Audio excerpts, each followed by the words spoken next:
Melody feels bigger than simple gossip. It isn't just messy, it's layered. The deeper you look, the more it seems like this was never only about babysitting, but about influence, perception, and a cycle that keeps repeating without truly being broken. Right now, social media is buzzing with claims that Arionne was babysitting Martell and Melody's children, while Melody was allegedly in Paris. Before even deciding if that's true, what stands out most is the reaction. There was no hesitation or disbelief, just instant acceptance followed by chaos. Instead of people asking if it was real, they asked why it felt believable, and that alone says a lot about how this situation is viewed online. Because when it comes to Martell, things are never seen as simple. His past has built a reputation where even extreme rumors don't feel impossible anymore. They feel like they could be true. So when this story started circulating, it didn't feel random to people, it felt like another piece in an ongoing pattern. The idea of Melody being in Paris, focused on her life and appearing confident and unbothered, while Arionne is said to be watching the kids, only added fuel to the conversation. People didn't just react to the rumor itself, but to what it represented, connecting it to long-standing concerns about blurred boundaries and repeated drama in this situation. In another context, the rumor might have been dismissed quickly, but here it stuck because of history.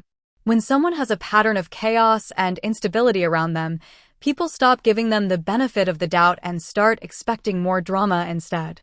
That's why this didn't feel like something new, it felt like a continuation. Things escalated further when Arionne went live and spoke about her life, mentioning plans like going back to nursing school and trying to build stability. On the surface, it sounded like growth, but viewers felt like her choices were still tied back to Martell in some way. The conversation shifted again when it was pointed out that Martell still drives her to school in 2025, which, in this context, only reinforced the idea people were already forming about dependency and influence. Whether that interpretation is fair or not, perception online plays a major role in shaping narratives. Meanwhile, Melody handled things differently. Instead of engaging or responding directly, she made a brief comment suggesting Martell should focus on providing support rather than speaking online, and then moved on. No arguments, no explanations, just silence. Shortly after, she posted herself driving her Range Rover, calm and composed, which many saw as a quiet statement that she is focused on her own life and not the drama. That contrast is what makes this situation stand out. It's no longer just about who said what or whether a rumor is true. It's about patterns, choices, and how people are perceived. On one side, there's the image of growth and independence, and on the other, the impression of remaining tied to an ongoing cycle. And at the center of it all is Martell, whose presence seems to connect every part of the story. People often say the chaos around him keeps him relevant, because as long as the drama continues, so does the attention. In the end, the babysitting rumor itself almost becomes secondary. What mattered more was how quickly people believed it and how easily it fit into an existing narrative. It shows how powerful perception can be when history already shapes the way people see things. And now the real question remains whether this is just internet exaggeration fueled by past events, or if it's a cycle that never truly ended in the first place. And that's where the conversation gets even more complicated, because once a narrative reaches this point online, it starts to take on a life of its own. Facts almost stop being the main focus, and instead, people begin reacting to patterns they think they've already recognized. Every new clip, every live, every post gets pulled into the same storyline, whether it fully belongs there or not. What makes this situation even more intense is how quickly roles get assigned in the public eye. People decide who is moving forward, who is stuck, and who is the problem, even without knowing the full reality behind any of it. Once those labels are in place, everything else gets filtered through them. A simple update turns into proof, and an ordinary moment gets turned into confirmation of something bigger. That's also why even small actions in this situation get amplified. A live video becomes an analysis point. A social media post becomes a message. A casual comment becomes a headline in people's minds. And slowly, the actual individuals involved get overshadowed by the versions of them that the internet has created. At the same time, the cycle keeps feeding itself. The more attention the situation gets, the more people comment, and the more comments there are, the stronger the narrative becomes. It reaches a point where even silence gets interpreted as strategy and responses get dissected for hidden meaning. Nothing is just normal anymore once it's under that level of scrutiny. But underneath all of this, what's really being discussed isn't just one rumor or one moment. It's the idea of unfinished emotional ties, repeated patterns, and the difficulty of fully stepping out of situations that once had a strong impact on people's lives. That's why the conversation keeps circling back, even when new topics appear. And as long as those connections, real or perceived, continue to exist in the public eye, the story will keep evolving. Not necessarily because something new is always happening, but because the audience is still invested in making sense of what they've already seen. In the end, whether this specific rumor is true or not almost becomes less important than what it triggered. It revealed how quickly perception can form, how deeply past behavior influences present interpretation, and how hard it is for any of these narratives to fully disappear once they've taken hold. So the real question isn't just about what happened in this moment, but whether any of the people involved can ever truly escape the version of the story the internet has already decided to tell.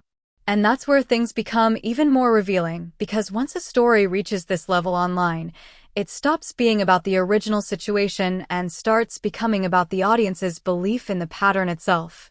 People are no longer just reacting to events as they happen. They're interpreting everything through a lens that has already been shaped by years of content, clips, interviews, and past drama. At that point, even unrelated moments get pulled into the same narrative, as if everything is connected whether it truly is or not. What's important to understand is how quickly speculation turns into shared truth on social media. A rumor doesn't need confirmation to spread, it only needs familiarity. If it fits what people already think they know, it gets accepted faster, shared wider, and debated louder. And once that happens, it becomes very difficult to separate what actually happened from what people believe happened. In situations like this, silence can even become part of the storyline. When someone doesn't respond, people fill in the gaps themselves. When someone does respond, that response is analyzed line by line. Either way, the conversation doesn't slow down, it just changes direction. The narrative keeps moving, shaped more by interpretation than by facts. At the same time, the individuals at the center of it all often lose control over how they are seen. Their actions stop being viewed in isolation and instead become symbols of something bigger. A simple decision can be labeled as proof of independence or evidence of control, depending on who is watching. Over time, that kind of constant reinterpretation creates a version of reality that exists more online than in real life. And that's the part that makes these cycles so difficult to break. It's not just the people involved repeating patterns, it's also the audience reinforcing them. Every reaction, every comment, every debate adds another layer, keeping the cycle alive even when things in real life may have already shifted. So when people ask why this specific rumor gained so much traction, the answer isn't just about the rumor itself. It's about everything that came before it. It's about the history people remember, the patterns they believe they've seen, and the narratives they've already accepted as truth. And in that sense, the story becomes less about what is real in the moment and more about what feels real based on everything that has come before it. That's why situations like this rarely end cleanly online. Even when the noise fades, the narrative doesn't fully disappear. It just waits for the next moment, the next clip, or the next rumor that feels familiar enough to bring it all back again. And when that next moment does arrive, it rarely comes with clarity. It usually comes with the same confusion, the same divided opinions, and the same quick assumptions. That's because by this point, the conversation is no longer starting from zero. It's building on everything that's already been said, believed, and repeated, which makes every new detail feel heavier than it actually is. What's also interesting is how quickly public focus shifts between individuals while still keeping them tied together in the same storyline. One person becomes the center of discussion for their choices, another becomes the symbol of progress or independence, and another remains the constant reference point for everything going wrong. But even when the focus moves, the underlying narrative doesn't change. It just rearranges itself around the newest moment. And that's why these situations rarely find a real ending online. There's no clean resolution, because the audience isn't only reacting to events, they're reacting to meaning. Every update is evaluated not just for what it is, but for what it confirms about everything that came before it. That constant need for meaning keeps the cycle active even when there's no new information to actually sustain it. Over time, this creates a strange disconnect between reality and perception. The people involved may be living completely different experiences privately, but publicly, they are still being discussed through a version of events shaped by selective moments and repeated narratives. That gap is where most of the misunderstanding grows, because once perception becomes stronger than context, it starts to define the story more than the truth itself. And perhaps the most important part of all of this is how easily entertainment, personal lives, and speculation get blended together until it becomes difficult to separate where one ends and the other begins. A rumor doesn't stay a rumor for long, it turns into a discussion point, then a pattern, and eventually a known storyline in people's minds. So even as this specific moment eventually fades from trending conversations, the structure it fits into will remain. Because it was never just about one situation, it was about how quickly people assign meaning, how easily narratives form, and how hard they are to undo once they take hold. And that's why, more often than not, the real cycle isn't just happening in the lives of the people being talked about, it's happening in the way people keep interpreting them. And that interpretation doesn't just stay passive, it becomes self-sustaining. Once people commit to a certain version of a story, they start looking for anything that confirms it, even indirectly. That means neutral moments can suddenly be read as meaningful, and unrelated actions can be tied back into the same ongoing narrative. Over time, the original situation becomes less important than the framework people are using to understand it. This is also where online conversations tend to split into different camps. One group focuses on past patterns and uses them as evidence for what they believe is happening now. Another group pushes back, arguing that context is being ignored or exaggerated. And in between those two, there's always a large audience watching, reacting, and reshaping the conversation simply by engaging with it. That mix of opinions keeps the discussion alive far longer than the original moment ever would have on its own. What gets lost in all of this is nuance.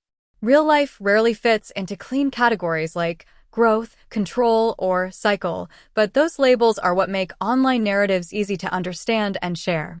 Once applied, they stick. And once they stick, every new detail is forced to fit inside them, even if it doesn't naturally belong there. At a certain point, the story becomes less about accuracy and more about emotional framing. People don't just ask what happened, they ask what it means. And meaning is subjective, which is why the same situation can produce completely opposite interpretations depending on who is watching and what they already believe. That's also why these kinds of discussions rarely reach a final conclusion. There's no moment where everyone suddenly agrees and moves on, because the foundation of the conversation is perception, not certainty.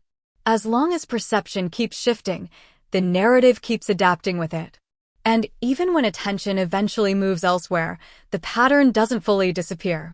It simply waits for a trigger, another clip, another post, another rumor that feels familiar enough to restart the cycle. Not from the beginning, but from wherever the public memory left off. In that way, the story is never really finished. It just pauses, resets, and returns in a slightly different form, shaped again by the same forces that created it in the first place. And when it returns, it often arrives with even more weight than before, because it isn't being seen fresh anymore, it's being seen through everything that has already been layered onto it. That means the reaction is faster, the opinions are stronger, and the divide between belief and doubt becomes even sharper than it was the last time. At that stage, the conversation is no longer just about individuals or specific events, it becomes about identity narratives people have built in their minds. Each person in the story is assigned a role, and every new update is measured against that role instead of being understood on its own terms. That's why even neutral developments can feel charged, because they are immediately pulled into a pre-existing storyline. This is also where misinformation and interpretation